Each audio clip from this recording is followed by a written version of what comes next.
Menurut aku terganggu nggak begitu karena What the hell gitu. Kalau pas kuliah sih hari-hari kuliah tuh rame banget sih, kayak macet.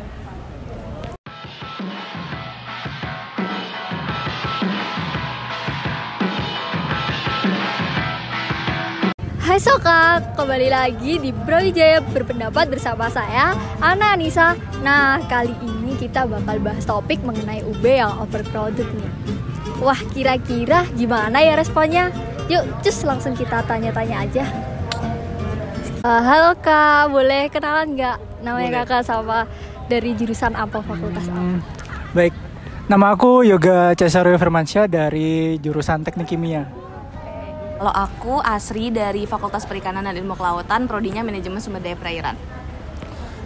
Kalau aku Banu, fakultasnya Ilmu Budaya. Terus kalau prodinya Bahasa dan Sastra Perancis. kenalin namaku Laila Azhara dari Fakultas MIPA jurusan Kimia. Oke. Nah, kakak ini asalnya dari daerah mana sih kalau boleh tahu? Kalau aku aslinya dari Bali. Kalau aku sendiri dari Semarang. Aku lahir tumbuh besar di Malang, tepatnya di Kabupaten Malang. Tapi aku sekolahnya itu di kota Malangnya. Asalnya dari Sidoarjo. Terus menurut kakak itu UB itu rame nggak sih kak? Menurut aku rame sih. Kan UB itu juga termasuk fakultas yang universitas yang mahasiswanya tuh paling banyak juga, baik di Malang ataupun di Indonesia. Menurutku kayak gitu sih. Kalau misalkan akhir-akhir ini rame banget ya kira-kira ya. Kalau misalkan aku kuliah pun yang sejatinya itu emang udah semester akhir, ngelihat keadaan UB sekarang itu kok padat banget gitu. Kalau pas kuliah sih hari-hari kuliah tuh rame banget sih, kayak macet. Ya macetnya yang seperti biasa ya, macet-macetnya Malang, macet-macetnya UB, kayak gitu. Tapi dengan keramaian itu kakak merasa terganggu nggak? Menurut aku terganggu nggak begitu karena ramenya UB itu menurut aku bisa dimaklumi sih. Karena kalau misalnya dilihat dari misalnya kemacetannya gitu ya, macetnya di UB, di pintu gerbang UB itu menurutku masih dimaklumi sih menurutku. Juga nggak begitu macet sampai 30 menit atau 1 jam. Aku nggak begitu terganggu sih. Oke. Kadang merasa terbebani, apalagi aku istilahnya itu kedampak COVID gitu ya, waktu 2019 ke 2020. Nah terus waktu tiba-tiba itu kayak kampusnya kok rame waktu masuk gitu, kayak ngerasa what the hell gitu. Gitu sih. Kalau aku terganggu sih, apalagi jam-jam pulang kampus itu kan kayak sore-sore atau enggak kayak pagi-pagi gitu tuh kan rame banget. Jadi kayak keganggu banget sih. Ya mungkin agak terganggu ya karena emang daerah tempat tinggalku tempat tinggal sementara aku tuh di daerah Sigura-gura. Jadi jalannya udah kecil, sempit, dan karena UB yang serame ini ya gitulah, macet banget, terganggu banget. Tapi kakak tahu nggak mahasiswa yang diterima di UB tahun 2022 deh, tahun terakhir itu sekitar berapa? Kurang tahu, tapi aku dengar itu kayak terbanyak se-Indonesia ya. Aku dengarnya gitu. Atau bener kurang tahu. Kalau aku ngikutin dari sosial medianya UB itu kalau nggak salah lebih dari 11.000 ya. Iya. Kalau tahun 22 aku kurang tahu sih, tapi kalau angkatanku 21 kebetulan itu kalau nggak salah 13 ribuan ya. Nah, ini pas-pasan banget karena saya angkatan 22, jadi saya tahu sedikit ya. Jadi setahu saya itu ada 17 ribuan orang mahasiswa yang diterima di UB sini. Terus menurut kakak perbandingan mahasiswa UB yang masuk sama yang lulus itu menurut kakak ada berapa sih? Kurang tahu saya. Kira-kira berapa ya? Pastinya berbanding terbalik ya, yang lulus sedikit tapi malah yang diterima itu banyak gitu. Kayaknya aku nggak tahu sih spesifiknya berapa, tapi kayaknya kemungkinan besar yang lulus itu lebih sedikit. kemungkinan besar karena ada banyak faktor juga kan. Ya bener apa yang dikatain sama Kak Asri tadi. Mungkin karena faktor-faktor kelulusan kan banyak, jadi ada yang lama, ada yang tidak sesuai dengan waktunya, yaitu masih banyak juga.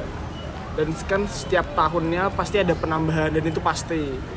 Jadi ya jadi menurut data yang udah kami temukan ada 17.000 mahasiswa yang masuk di UB dan yang lulus ada sekitar 11.000 mahasiswa.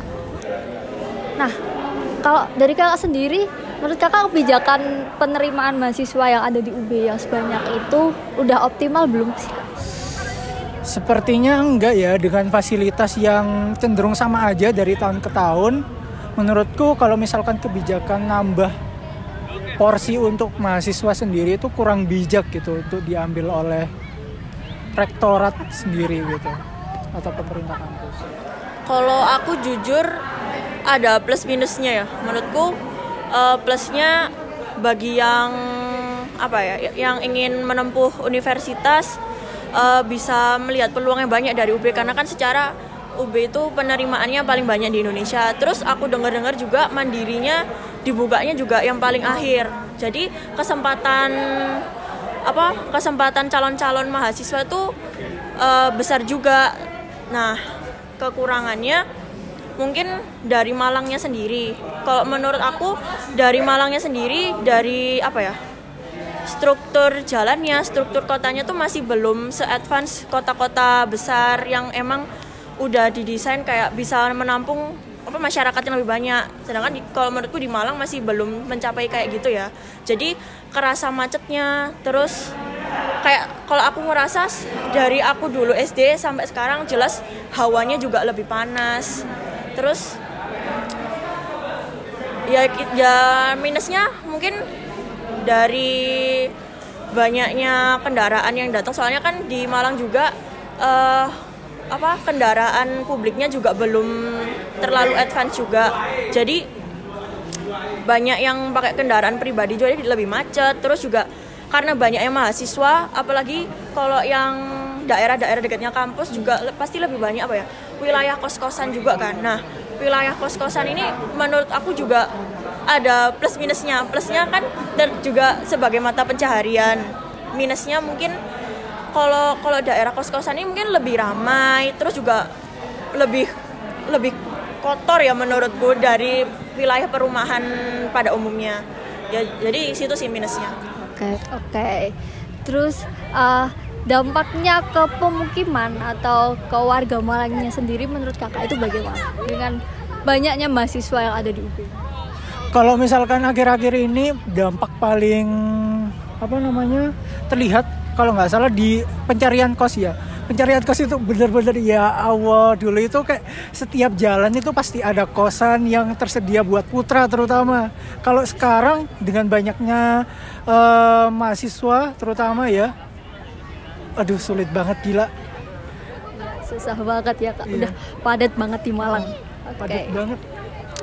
Kalau menurut aku berdampak banget sih, karena kan rata-rata mahasiswanya mahasiswa rantau kan, jadi kayak ngekos dan pasti bawa kendaraan, dan itu kayak memperparah kepadatan Malang gitu loh, belum lagi warga lokalnya juga kan, itu sih. Kalau dari saya sih ini ya lebih melihat ke kayak warga-warga lokal tuh lebih memanfaatkan keadaan karena emang mahasiswanya yang banyak, mahasiswa rantau banyak banget yang di Malang ini. Terus banyak tanah-tanah kosong, tanah-tanah yang ya seadanya yang di Malang, yang penting bisa dijadikan bangunan untuk ya usaha properti gitu-gitu. Iya sih, mau nggak mau juga berdampak. Tapi apakah aku menolak kalau UB itu menerima mahasiswa sebanyak itu? Juga aku nggak menolak karena kita kan juga dituntut ya, kayak sekarang itu mau nggak mau kita harus berpendidikan tinggi ya untuk mencapai kemakmuran tertentu lah ya. Jadi kayak UB menerima banyak itu juga menurutku berdampak positif juga sih bagi SDM-nya negara ini. Oh, udah cukup dari saya, sekian dulu. Terima kasih Kak udah Ya, terima meluangkan kasih. waktunya udah diwawancarai. Ya. Oke, terima kasih dari pendapat kakaknya yang sangat informatif ini. Mungkin terima kasih atas waktunya udah meluangkan karena udah mau diwawancarai dari kami. Ya, terima kasih juga. Oke. Kak, terima kasih udah meluangin waktunya, Kak. Dan Terima kasih, dadah. oke, jadi seperti itu ya Soka, bagaimana pendapat warga Brawijaya mengenai UB yang overcrowded ini. Demikian episode Babat kali ini. Jangan lupa tunggu episode Babat di selanjutnya.